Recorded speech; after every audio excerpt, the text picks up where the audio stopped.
Shalom Uvracha.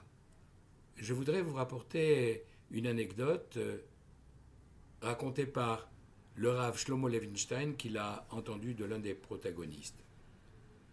Un jour, un avrer, un jeune étudiant à la yeshiva, décide avec un ami d'aller prier le soir au kotel. Ils habitent à Ashdod et font l'aller-retour et reviennent pratiquement vers 2 heures du matin. En passant devant la yeshiva devant laquelle ils étudient d'habitude, ils voient de la lumière, ils disent tiens, 2 heures du matin de la lumière, si quelqu'un étudie, c'est parfait, c'est un bon signe. Mais si c'est simplement parce qu'on a oublié la lumière, c'est dommage, c'est du gaspillage. Alors ils s'arrêtent, regardent par la fenêtre, et près du Echal, près de l'Arche Sainte, ils voient un jeune étudiant qui est là, en train de réviser la Gemara qu'il doit présenter à l'examen de passage dans la grande yeshiva, la yeshiva Gdola, à laquelle il aspire d'entrer. Un peu plus loin, dans la même salle, ils reconnaissent un jeune avreur, un autre étudiant de la yeshiva, jeune marié, qui est là assis en train de pleurer. Ils le connaissent, c'est Rabbi Moshe. Ils sont intrigués. Ils rentrent dans la synagogue et lui demandent mais pourquoi pleure-t-il? Et alors qu'il sanglote toujours, il leur répond je pleure pour la Galut Ashrina, l'exil de la présence divine. Je récite le Tikkun Chatzot, ce texte que l'on récite au milieu de la nuit pour justement pleurer l'exil de la présence divine. Ils sont intrigués et lui disent viens, sors dehors, je voudrais te parler. Et le fait qu'il sorte déjà et qu'il interrompe cette récitation montre que c'est probablement pour d'autres raisons qu'il était en train de pleurer. Et il dit raconte-moi. Et l'avrer leur dit vous savez que j'étudie au Kollel et lorsque ce soir je suis rentré à la maison, ma femme m'a accueilli avec des cris en me disant tu te rends compte, ce soir les enfants sont allés se coucher le ventre creux, il n'y a plus rien dans le frigidaire. Et si c'était que ça, ils ont l'habitude de ne pas manger à leur faim. Mais il n'y a même plus un morceau de savon, il n'y a même plus de shampoing pour les laver. Et ils n'ont pas pris leur douche et ils commencent même à sentir mauvais. Jusqu'à quand? Même du shampoing, tu ne peux pas nous amener à la maison. Alors devant les cris qui ont continué, je n'ai rien trouvé de mieux à faire que de sortir de la maison et venir ici pleurer dans le Beth Amidrash, dans cette maison d'études, en demandant à Kadosh Baruch Hu, je t'en prie mon Dieu, aide-moi à sortir de cette situation tellement difficile. Alors, l'avrer qui revenait du côté lui a dit s'il n'y a que ça pour t'arranger, attends, je vais aller te chercher une bouteille de shampoing à la maison et comme ça tu pourras retourner chez toi.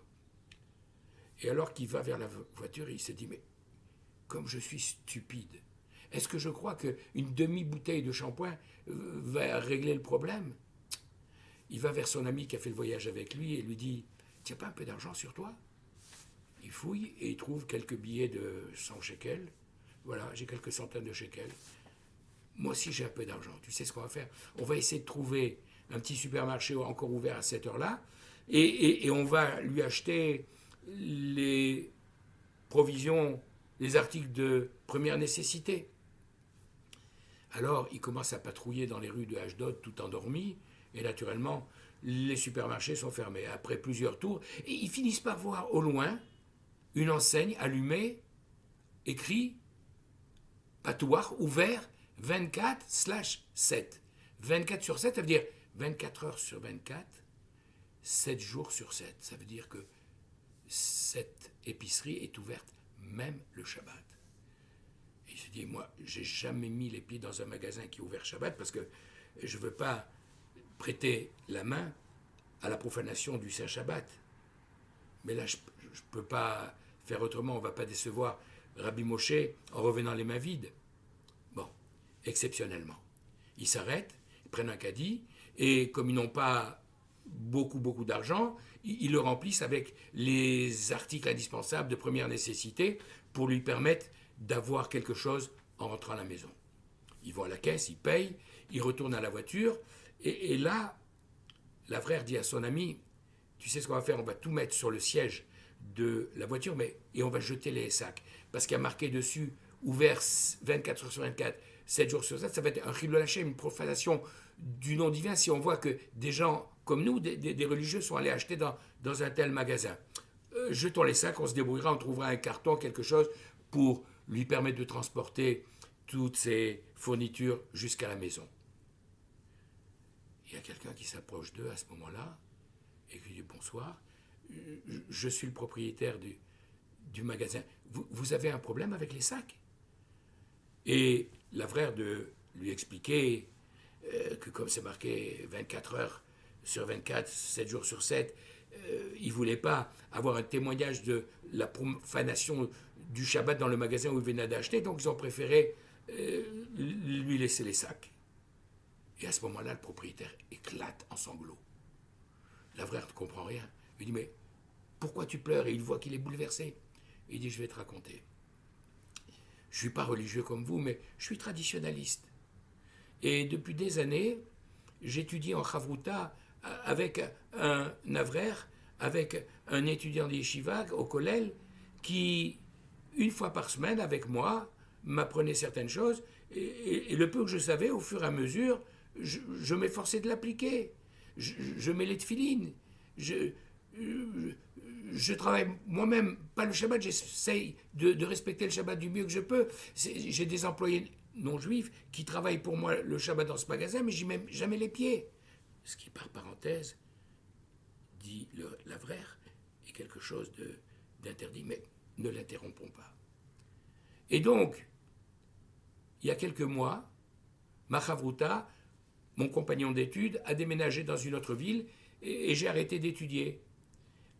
Et je vois que je descends spirituellement, je donne plus un tzedaka parce que c'est à lui que je donnais mon maaser, la dîme que je prélève sur mes revenus, et ça me permettait de l'aider, de le soutenir matériellement. Je donne plus de tzedaka, j'étudie plus, je régresse. Alors, il y a 15 jours, je me suis adressé à Akadosh Baruch Hu, je lui dis, Akadosh Baruch Hu, tu es notre Père, je m'adresse à toi comme un fils.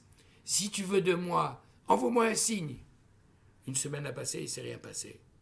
Alors, hier, j'ai à nouveau demandé à Akadosh Baruch Hu, Akadosh Baruch Hu, je t'en prie, si tu m'aimes, si tu veux de moi, envoie-moi un signe. Et là, aujourd'hui, à 3 heures du matin, dans un magasin où il n'y a jamais un religieux qui met les pieds parce que, justement, je suis ouvert Shabbat, je vous vois arriver tous les deux. Alors comment voulez-vous que je n'explose pas en sanglots? Alors, 2 choses. La première, donnez-moi les coordonnées bancaires de ce Rabbi Moshe. Et l'argent, le maaser que je donnais à mon ancien Chavruta, je le donnerai en partie à lui pour justement l'aider à sortir de sa situation que vous m'avez décrite. Et la deuxième chose, je vous demande, si vous voulez bien, que l'un de vous deux accepte d'étudier avec moi une fois par semaine, pour que je reprenne cette étude tellement importante pour moi.